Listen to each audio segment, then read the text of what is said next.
Hello, my beautiful souls. Welcome sa ating tarot reading sessions. Keep in mind, general reading po ito. Maaring mag-resonate, maaring hindi. Kunin nyo na lang po kung para sa inyo and leave the rest. Maaring mag-shift ang energies or magkabaliktad ang sitwasyon. Kaya kayo na pong bahala kung saan kayo nakalugar sa reading natin. So, let's see.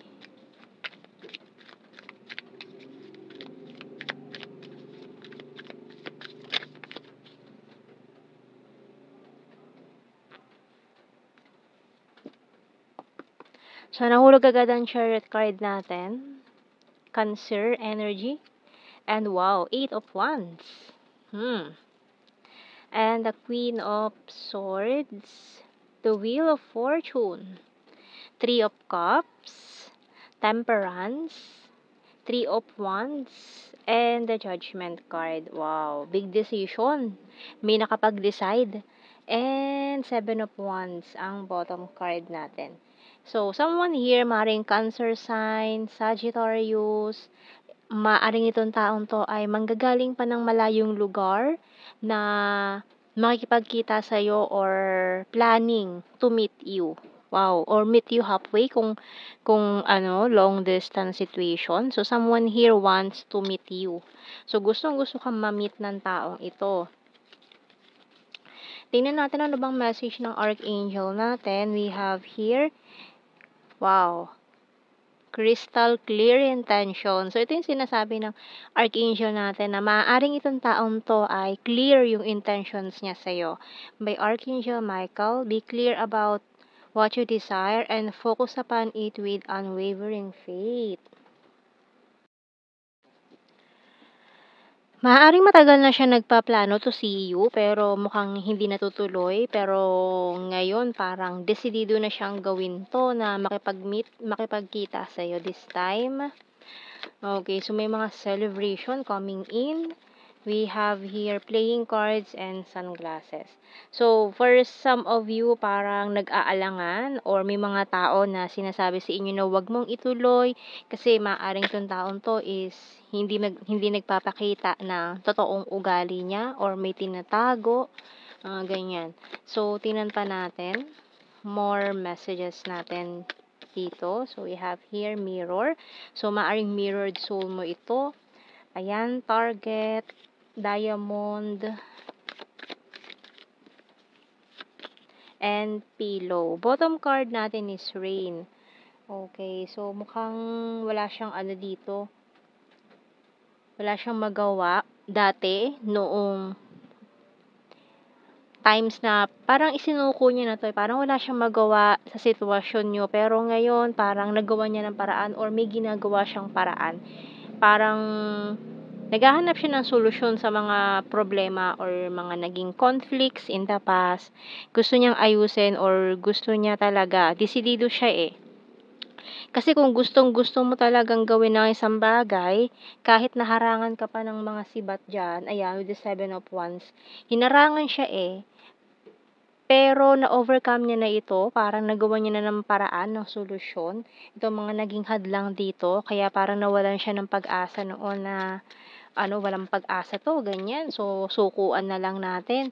Pero ngayon, nakahanap siya ng solusyon bigla. Kaya ngayon, nagulat ka. Bakit bigla nagbago yung isip niya? Tingnan natin. Ano mga tarot messages natin dito? Matagal nga niya itong pinag-isipan, no? Nag-isolate siya, nag-reflect, umiwas siya. Bigla kanyang hindi kinausap. Tapos, ayan, no? Ngayon, nakapag-isip-isip siya. You're my rest and my healer and crying over you feeling lost. Kasi nga nitong nag-iisip-isip siya na wala kayong communication nung bumitaw siguro itong taong ito at nawalan siya ng pag-asa, parang sinuko niya etong meron kayo sana pero ang laking bagay para sa kanya eh, parang hindi niya kinaya emotionally. Ayan, naging emotional siya dito. and husband-wife material. So, maaari kasi nakikita niya na ikaw yung talagang ideal person nitong taong ito. So, I will start to save money. So, lalo na kung talagang long distance 'to, malayo-layo, malaki-laking pera ang kailangan dito sa meet up na 'to. And I want to marry you someday. So, yun na nga 'no, nakita niya na, na-realize niya na ikaw talaga yun, 'no, ikaw talaga yung hinahanap niya, yung gusto niyang i-pursue, although hindi niya nagawang i-pursue ka noon, pero ngayon ayan na, nakapag-decide na itong taong ito dahil ikaw ang kumompleto sa kanya and ayan, money is important. So, maaaring dati nag-i-struggle 'tong taong 'to sa pera kaya parang imposible para sa kanya ma-meet ka, makita ka. Kaya ngayon talagang porsigido siya mag-ipon para dito sa big anong ito, celebration na nakikita natin dito na puwedeng mangyari and I can't decide. So, may undecided or maaaring dati kaya siya umiwas kasi hindi pa siya talaga totally sigurado. Okay, so ngayon desidido na itong taong ito, gagawa niya ng paraan na makita ka this time. Tingnan natin ang, messages pa natin dito.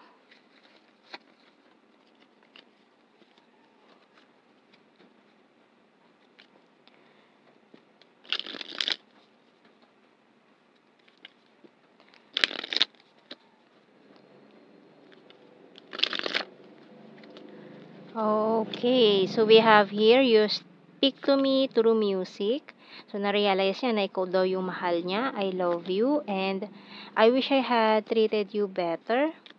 You came closer than anyone. I feel you even though we are apart. Kasi ayun kahit malayo kayo sa isa't isa, yung presensya mo parang andun lang sa tabi niya. Kahit na hindi na kayo nag-uusap, feeling niya nandyan ka pa rin. Yung presensya mo parang sobrang tagal na for some of you na wala kayong communication, pero parang kahapon lang kayo nag-uusap. Mga ganyan. You and I were too young. And I wish things could be different.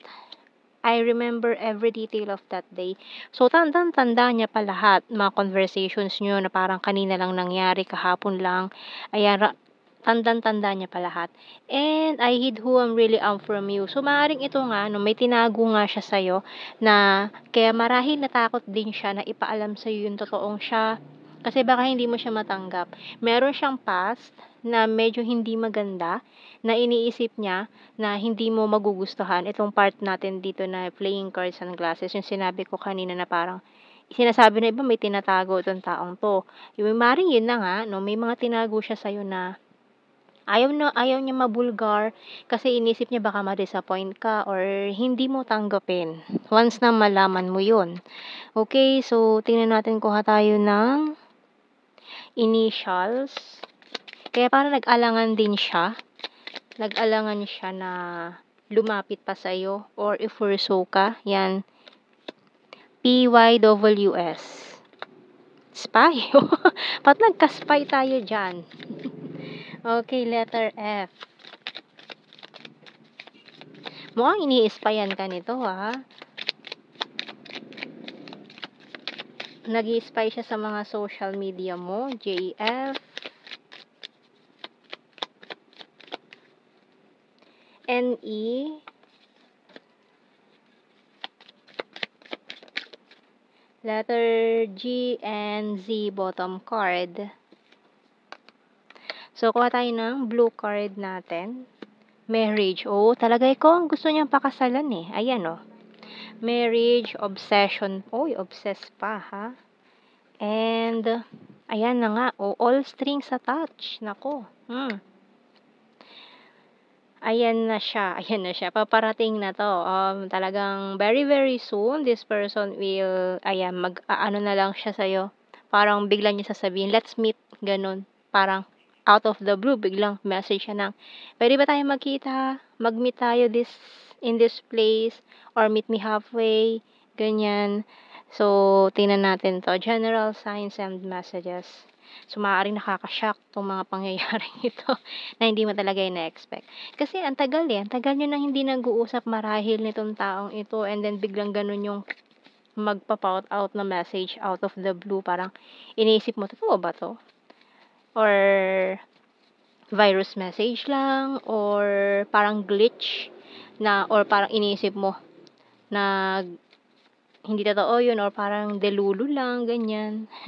Pero kukusutin mo pa yung mata mo, pero totoo talaga yun, nag-message siya ng gano'n, eh. Ayan, so we have here ex-lover, Sagittarius, confusing. So mako-confuse ka talaga sa message na yun. Isipin mo, wrong send ka ba or kanino 'tong message na 'to? Isipin mo pa baka nagkamali lang siya ng send, isipin mo kasi sobrang tagal nang wala kayong communication tapos biglang gano'n, 'di ba? So talagang magtataka ka do'n. So we have here March, emotional, present lover, weird, ang weird 'no, and maaaring nararamdaman mo na rin na mangyayari 'to, eh. So we have here province, October, talented, karmic relationship, oo. So maaaring nanggaling kayo diyan sa mga karmic cycles na 'yan, and vulnerable, Luzon.